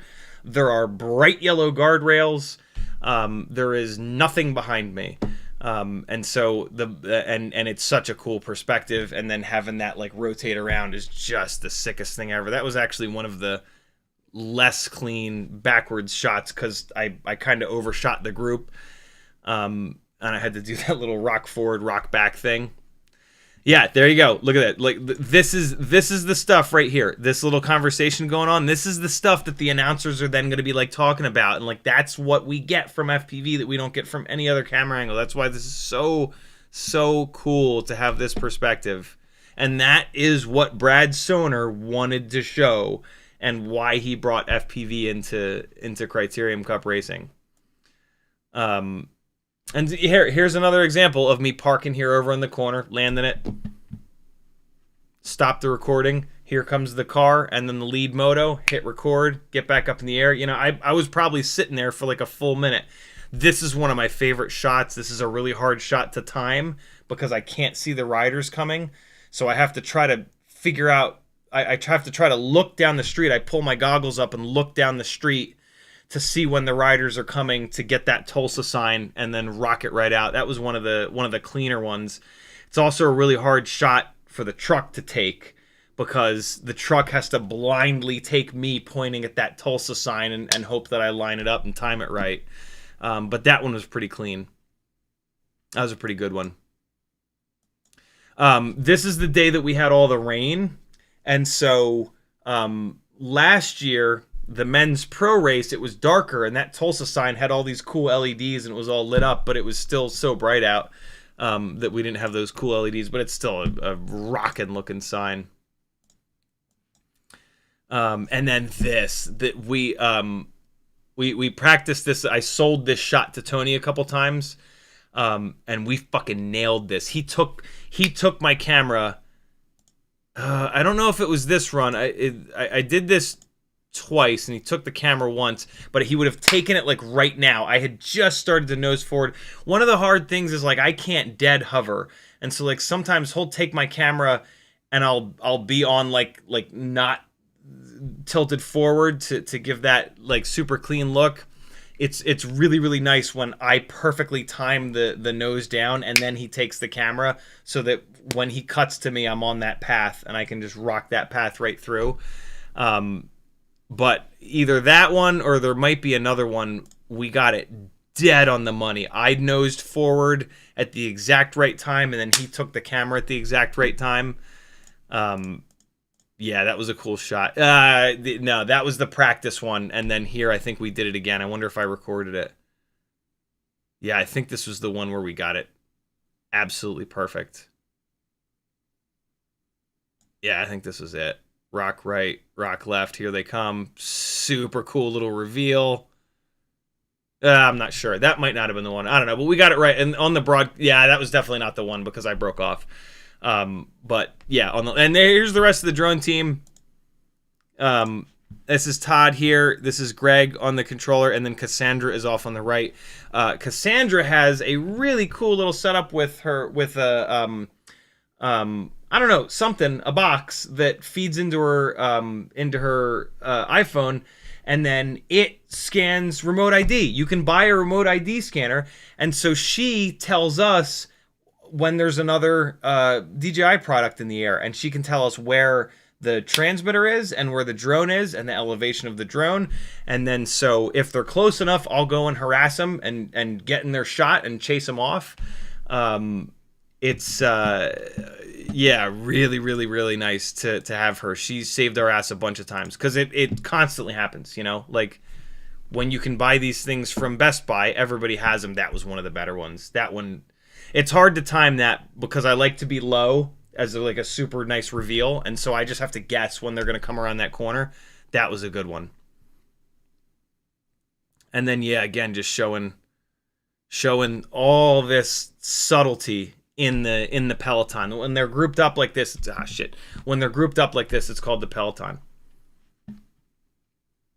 I think you were looking at my big dumb face. Here's the really good one. That fucking reveal and the sun is yeah, that's a good one. That's a good one. I kept it nice and smooth and then locked in there with them. And then like I typically like to get up on top of them, but if I do that move and I come around and I'm off on the side, I'm going to stay on the side so it doesn't look like so it looks like I did that on purpose, right? And it is also nice being next to them. Again, God forbid something happens and I go down, I won't be right on top of them. So I mix it up. It's a lot of this is about mixing it up. If they send my shot through to the live stream, I will not do that same thing for a while to mix it up so that it's kind of different every single time to keep it fresh. Here's another one. Yeah, see, so here, this is me trying to peek. Where are they at? Where are they at? Where are they at? Where are they at? And I get on this one, I didn't want to do that nice reveal. I wanted to do it down here like this. This is a good one. Yeah, since this is downhill, I can go backwards pretty quick. Still can't quite outrun them without really putting them off the bottom of the screen. But yeah, there was a couple times where the truck was like, holy shit, can you do that backwards pass again, but just like hold it for longer? Sure. You want me to do the really challenging thing? Deal. Here's where I don't time it right. So that's a perfect example of like, what happens is, you can't see it here, but so there's a car that comes around first, and then there's the lead moto. It's the motorcycle. And so their car comes around, and then there's usually like a 2-second, 3-second gap to the lead moto. And then there's usually a 2 or 3 second gap to the first rider. Well, sometimes it's not quite that. And so when the lead moto comes around, in this case, the lead moto came around and there wasn't the normal gap that I expected to the riders. And so I was just getting ready to get up in the air and they beat me there. I was like, oh hell. But I mean, yeah, that's going to happen. The truck can easily take my shot now. This is great. Having them stacked up like 4 or 5 wide like that. That's super cool. You could see me getting kicked around by the wind a little bit. I think this is all from the 3-inch rig. Yeah, this is all footage from the 3-inch rig, which was getting kicked around a little bit more by the wind. And so that was Saturday. I'm going to hit you with a couple from Sunday, and that'll bring us right to midnight.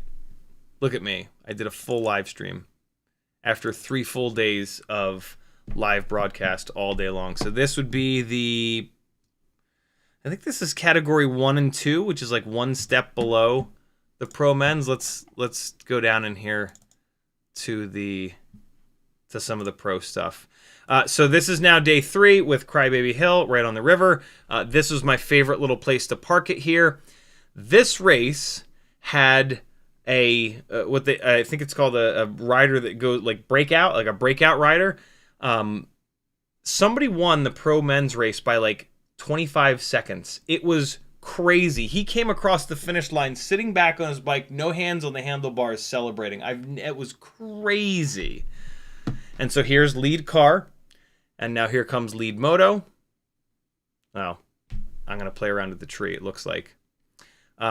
This day is very fun. There's a couple of really cool looking trees here. And so, yeah, here's 2 of the riders that were on the break. One of these 2 guys just left, and the whole rest of the group didn't time it right and or just couldn't keep up, and he just dominated this race. It was wild. This is hard when this happens because I have to try to listen to who the announcers are talking about. I have to try to listen in my comms for who the director is talking about and try to figure out, am I going to chase the riders that are on the break, or am I going to chase the peloton? Look at this gap. Oh, god damn it. I'm sorry. For Christ's sakes. So there's me playing with the tree. Yeah, these two riders broke out and just destroyed.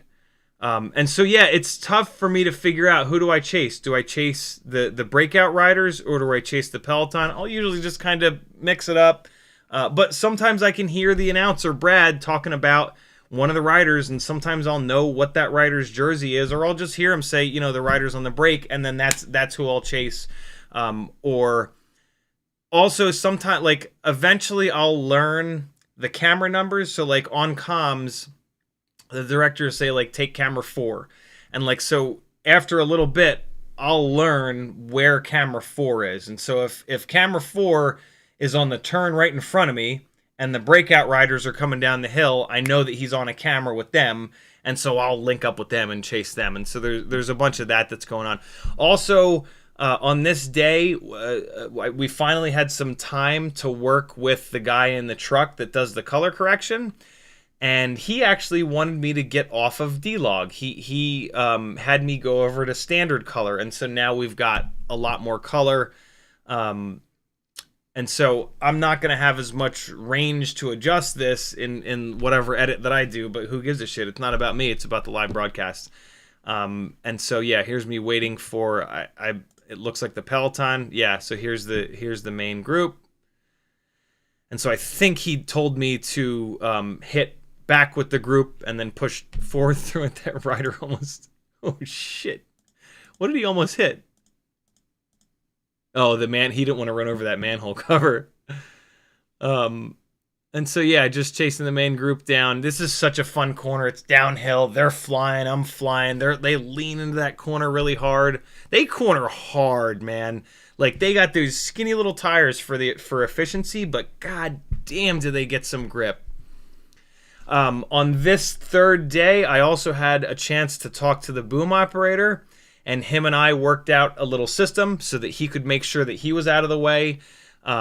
And yeah, we got that all worked out. So I was able to run under the scaffolding as often as I wanted on this day. So we got that all worked out. That was great.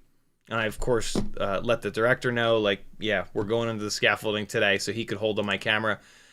We got kind of lucky. The corner, all of these static cameras, have a little broadcast monitor so they can see what the broadcast is. Unbelievably, on this third day, that boom camera operator's broadcast monitor was not working, but right across from him, right over here, was one of the Jumbotrons. And so he's over here, so he was able to use the Jumbotron as his broadcast monitor. So basically the system that we worked out is that he keeps an eye on the broadcast monitor. And so when he would see, and it's very obvious when my camera is up on there because it looks totally different from any other shot. So he was able to always see on that Jumbotron if they were on my shot. And so whenever he saw me on there, he would raise his boom up so that he was totally out of the way. It worked out fucking beautiful. And I also just straight told him, I was like, look, second to last and last lap, I'm flying under that scaffolding at full tilt. I hope you're out of my way. And he's like, perfect.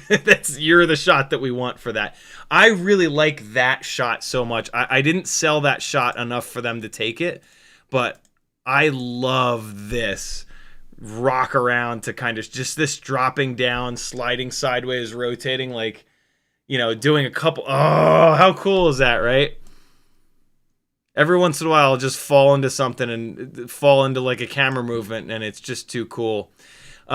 When this guy is on the break and there's nobody within 35 seconds of him at this point, it's my show. and so it was actually really fun to have. It's a little bit annoying to have somebody on the break because I love to show the whole group, but when there is somebody on the break like that, I can kind of go wild. And yeah, here's me kind of. Oh, here's another cool one. showing this angle up over top and then rock around. Oh, it's all bobbly though from the wind. One of the shots that I've been dying to do, that I finally did because he was on the break and I'd got a great night of sleep and I was just in it. Oh, there's the finish. It must have been on the 3.5-inch rig. But basically, I paced him like this. And so I'm crabbing up on an angle, right? I have roll right and pitch forward. And it's crabbing up on an angle. And then you add even more roll right. You drop down low so that you can keep him in frame. You drop down nice and low. You add even more to pass him. As you're passing, you yaw around and then get up in front of him. And then rock it right in front of him. And then just elevation up and then let him come down below you. I've been wanting to do that for years. But there was just never a situation where it felt quite right. And this was it. And I did it with the 3.5-inch rig. We didn't look at any of that footage. But I was recording that. And so whatever edit that I do will certainly have that because I've been dying to do that. And it was almost as good as I thought it would be. It looked exactly like I wanted in my head, but like it kind of happens quick because like you generate that momentum. And then, but then like once you get in front of him, like I run these on practically no up tilt and all, but like these guys are going 30 miles an hour. And so like by the time you get out in front of them, you're completely flat and you're like their 30 miles an hour goes under you really quick. And so like I did it and then all of a sudden he was under me and I was like, well, that was anticlimactic, but the truck went, oh, like on comms. I heard the whole truck go, holy shit. So that was cool. Oh, the other requirement is that they're all the way on one side of the track, and he was typically all the way off on those left guardrails. And so I was like, oh, thank you, brother, for giving me all the room in the world to do this. Because like I don't want to do that if I'm all the way on that right railing, right? Because if I catch a gust of wind or something like that, it's gonna push me into the railing. And so like I had to do that. I didn't have to, but I only felt safe doing it dead smack in the middle of the road.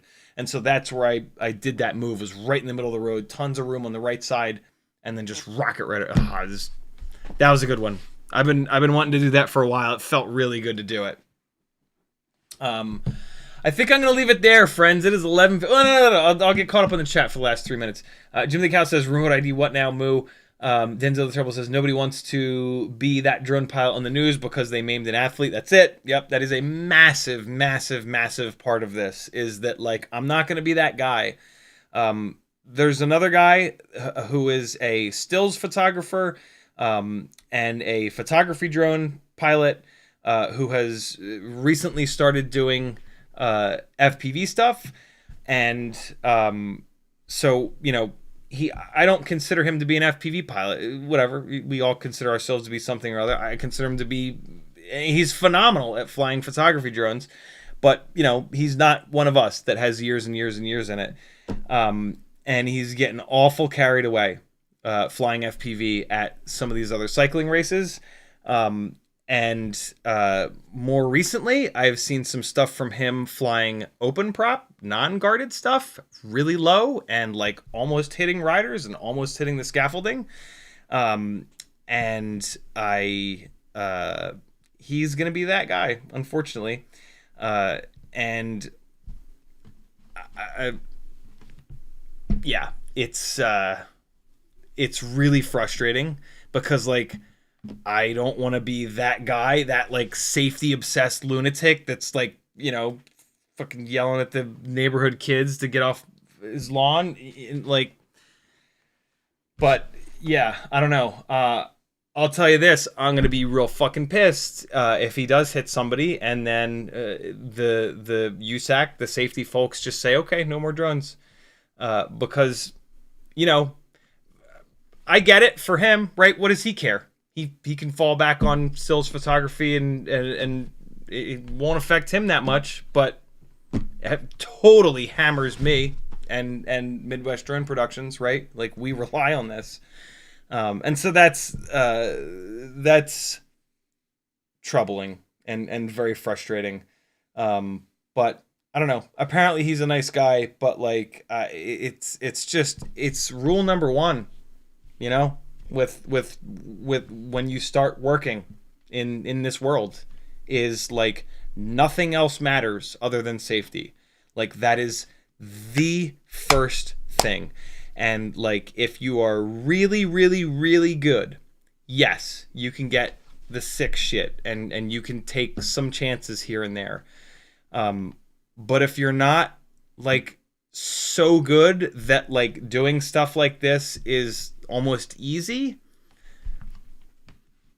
you're going to be that asshole that ruins it for everyone. And I am very afraid. And he's kind of been getting worse and worse. And like the fact that he's flying a that Insta360 non-prop guarded setup down under the scaffolding, like making jerk corrections at the last second to not hit riders. Bad news, man.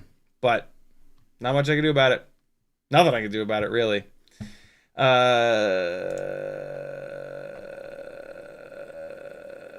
Last comment of the live stream is from the Tom1309. Says, would you be same or less annoyed if unknown FPV drone showed up? So that happens every single time. Every single live broadcast event I've done in the last 4 or 5 years, that has been the norm. There are always people there with their drones, and it's very annoying. Usually they'll be up high enough that it's not an issue. Actually, yesterday, and usually they just park them up there and just leave them, and that's not the end of the world. Like we figure out where they are, and then we stay the hell away from them. On Sunday, we had somebody that was going between 50 and 80 feet, rocking all over the place, like super erratic, all over the goddamn place. And Midwest Drone Productions actually pulled the Mavic down. Like, it was so bad that they pulled the Mavic out of the air. They were like, this guy's all over us. And so they pulled him out of there, and they actually radioed into the truck. And they said, yo, we can't fly until this guy gets out of here. Can you actually have Brad Soner, the announcer, say something about it? And like 5 seconds later, the PA system that they usually announce on, right, and like talk about the race and like the actual things, Brad's voice comes on. We need whoever, and he just blasts the guy. and he's like, you know, there's going to be black SUVs coming. You know, he like elevates the mood a little bit with a bit of a joke. But it was, man, I it's funny. Like, I've never felt so supported. Like, it was so cool to like have that happen. It was like, oh shit, man. It made us feel like really important. And then unfortunately he was still up. I covered, and he was on the backside. And so Cassandra kept an eye on him. And then I covered I gave as much drone coverage as I could. I started doing like really fast battery changes so that there was some drone coverage. And then Brad actually came on again, and he was a little bit more forceful, I think, the second time. And then the guy came down. It happened to us on Saturday as well. And it was a full-size Mavic, unprop guarded, up above the start-finish line, like 100 or so feet. And Cassandra told me where he was, and I just went out, and I just got right up in his face, and I just got in his shot. And then he tried to go up to get a clean shot again, and I went right back up with him, and I just sat, and I just parked right in front of him to ruin his shot. And then he went up one more time, and then Cassandra said, okay, he's peeling off. And I think I kind of lost him that third time, or maybe I just bailed. But then Cassandra's like, all right, he's out, and then he was down, and it was cool. But yeah, that happens every single time. Every single one of these events that happens. It's super scary. It's super, super, super scary when they're down low. Luckily, they're typically not. But I've had a couple situations at Anniston, Sunny King crit race, which is over in Alabama, where they've not been up high and they've been very low. And I have blown past them going full tilt to the point where I can see them. Like, typically they're a dot to me. If I can see any kind of an X, right? Like if I can see the arms at all, I know they're close. This was a scenario where like I could almost tell which Mavic it was. Like it would have been bad, yo. And so it's a thing, and it's scary as hell. But there's not a whole lot we can do about it. Like we don't own the airspace, you know. Like we can tell them that we're gonna come get them, and like sometimes we'll find them like looking down at their controller. We could do, bring that shit down. You're fucking us up. But like they can just say fuck you, right? Like we don't own that airspace. After this whole scenario yesterday, actually, I heard Tony in the truck say, "Fuck this. Next year we're getting TFRs for this event." So next year it might be a little bit better, but still, it actually. I mean, like at that point, like yeah, sure, we can say like, "Hey, we're gonna call the cops on you," but like. They're still not going to get caught, right? They're still going to do it. It's going to help a little bit, but yeah. So there you go, friends. I know I didn't show you a lot of the footage, but most of the footage is not on this computer quite yet to be able to show you. Also, this is just the raw footage. I would rather be showing you stabilized footage through GyroFlow. It's all stuck on the laptop, but I will be doing a bunch of edits. Make sure that you're subscribed to my Instagram. There's a link to it over on CiottiFPV.com. If you would like to support me and see me continue to do cool shit and in the FP world and continue to do these live streams and help you buy the right stuff and not waste your money on the bad shit, for $3 whole a month, which is like 10 cents a day or like 20 cents a live stream if you want to think about it that way, you can jump onto my Patreon. It is the absolute best way for you to support me. It is the only way that I can do these live streams as often as I do them and as well as I do them. So get on the collective, get in the Gangly Gang. It's also the only way you can be a part of the Gangly Gang. So come on now, you know you want to be a part of the gang. The fuck? You get full access to my Discord. There's a ton of technical articles on the Patreon itself. You'll get access to a YouTube playlist with all kinds of unlisted shit. It's well worth 10 cents a day, and it helps this guy eat. Look how skinny I am. I'm hungry. I'm gonna get some eat. I'm gonna go get some food and fall asleep. Thanks for hanging, people. Thanks for supporting me.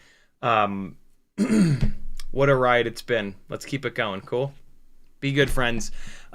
Here's some more random footage from the AOS Cine 30v5. I'll see you on Wednesday.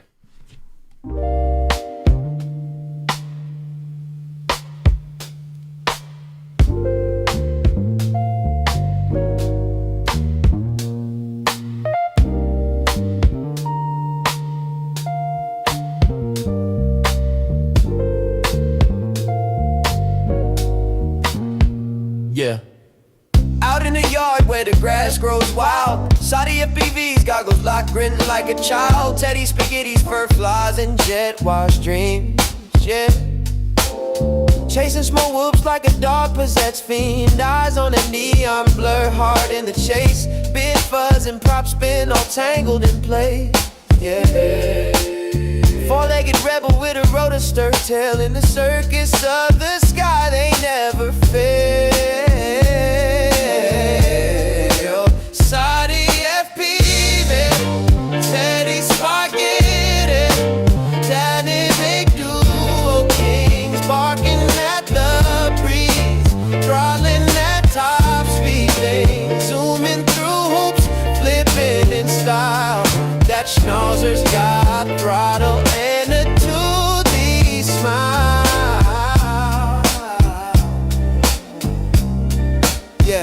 Yeah.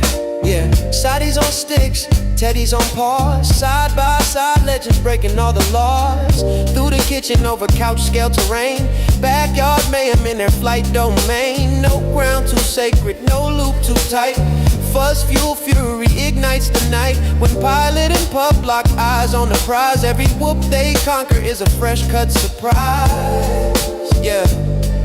Yo, Sadi behind the sticks, Teddy's leading the pack. Prop guard missiles unleashed, never looking back. No leash, no map, just freestyle Mike. They on the dog drone streets every day and night.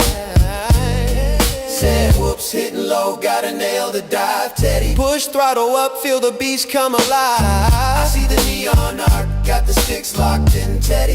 Yeah, let's rip this loop, ride the roar of the wind, Teddy. Yep. Yeah, CiottiFPV, Teddy Spaghetti, coming at duo